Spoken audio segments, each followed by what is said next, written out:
Hello. What is going on? Booze minions, it is the Booze Master. I am back by popular demand. I'll give you a quick update, what's going on, and what's in the plan schedule for the coming months. We'll see what happens, but this will be my plan.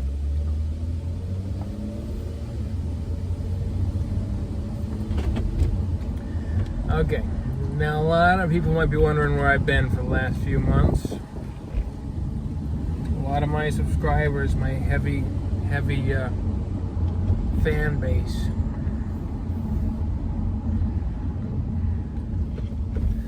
taking a bit of a hiatus from content creation. Although in more recent days here, I've been getting more and more requests to make my return to the limelight.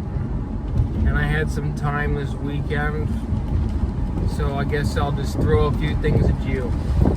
More recently, I've just been worrying about my creative stuff. You know, sometimes you just burn out and you're just thinking, I need a bit of time. A bit of time until I can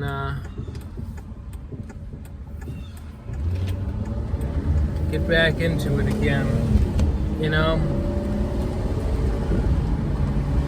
And yeah, things are going well. I've still got my old job.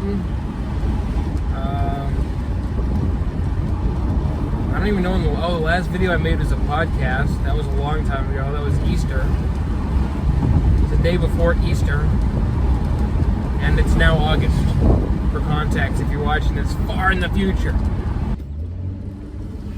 You never can trust Massachusetts drivers, you know, they just think they own the place. They don't. I own the place. I own this place. I own the road. They're gonna see that. And so far, we're at the moment focusing on my my album mostly. My album that I plan to release this October. So that's a little bit of news, but it's gonna be mainly Christian rock, but it's not gonna be like bad Christian rock. Like a lot of Christian music is not really good. I actually want to make some that's actually good, like well musically made, and the lyrics actually making sense. Unlike most Christian music now, it's just a rehash of a bunch of pop stuff. It's not really like Christian or music, if you think about it. And I usually don't even keep up with it. But if I go to like church events, things like that, you know, even go to church, they'll have the new songs. Sometimes they'll play.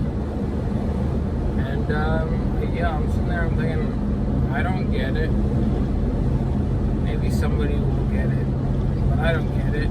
It's like things have to make sense in a biblical sense. Now, okay, we got, oh no, folks. Looks like we're gonna be here a little while. Yeah, I'm taking the old Route 44 home. I'll show you real quick.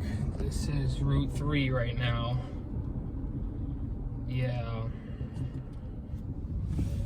Yeah, no thanks. I think I'll pass on that. I think we're going old Route 44, but bear with me.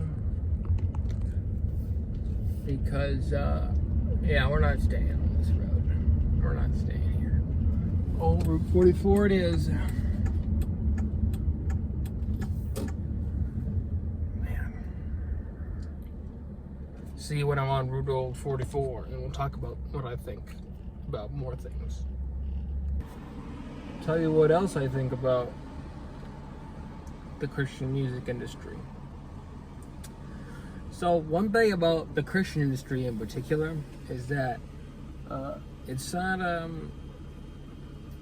it's just it has a different sort of responsibility, I'd say.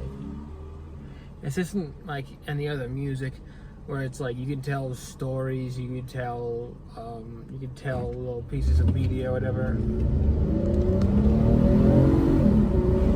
Woo! keyboard power, baby.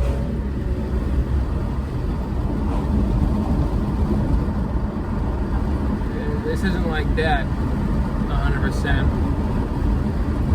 But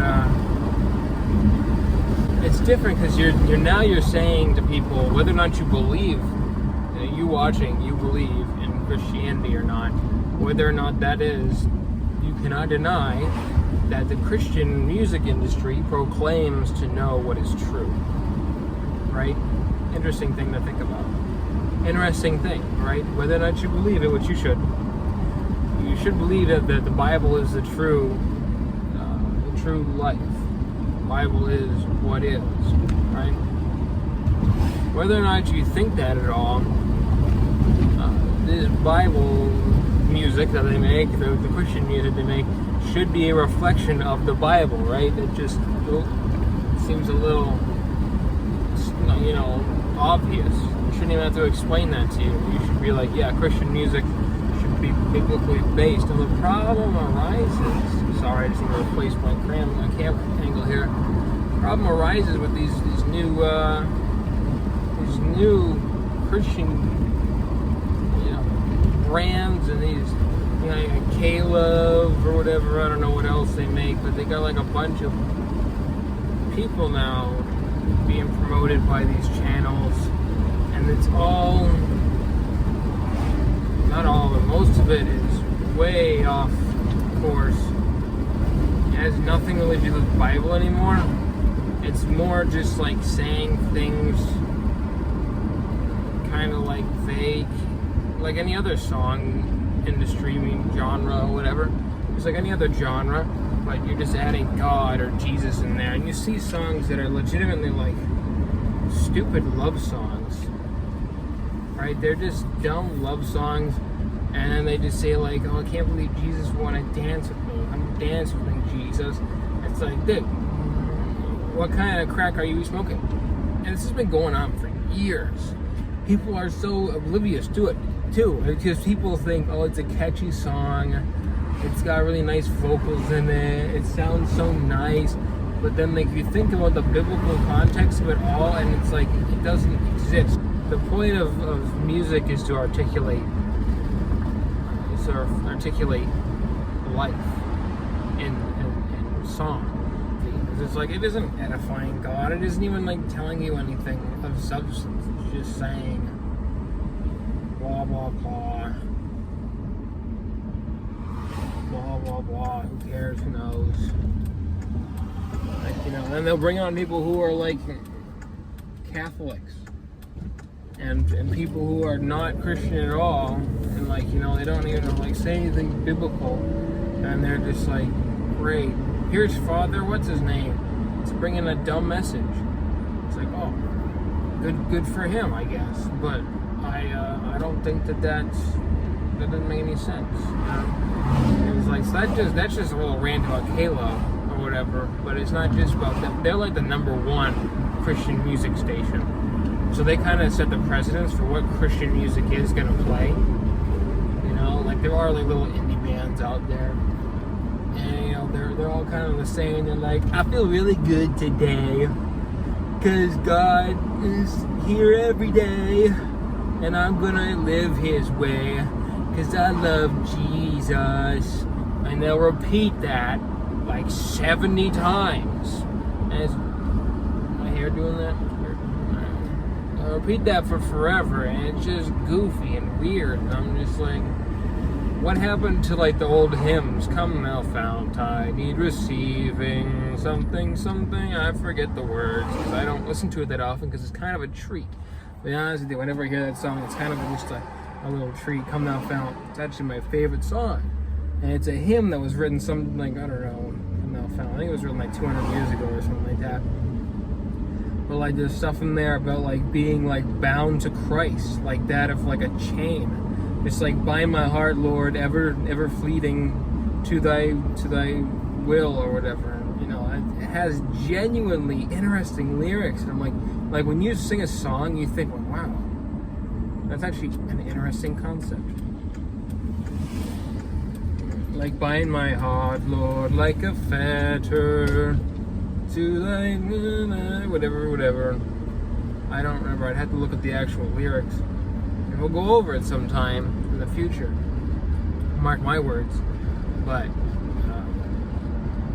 yeah, it's just a silly music industry that's happening now with Christians. It's like everything's so soft, everything's watered down, no pun intended. Because I remember like one of the first controversies I can remember was a song back in the day a lot of you won't be familiar with, but it's called Reckless Love.